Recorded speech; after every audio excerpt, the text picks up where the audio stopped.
என்ன மாவு? நம்ம ஏதாச்சும் ஒரு மாவுனா எப்படி? என்ன மாவு? கோதுமை மாவா? நல்லா உருட்டிக்கணும். அப்புறமேல அது மேல சீஸ் தடவிட்டு காய்கறி போட்டுடணும். காய்கறி போட்டுட்டு மேல இன்னொன்று வச்சுட்டு அப்புறமேல சூடு பண்ணுவோம்ல, அது உள்ள வச்சுட்டா ஒரு 2 மணி நேரம். எது உள்ள வச்சு சூடு பண்ணணும்?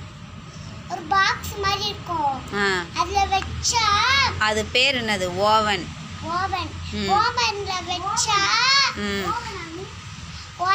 வச்சா ஒரு அரை மணி நேரம் வச்சா பீஸா ரெடி ஆயிடும்.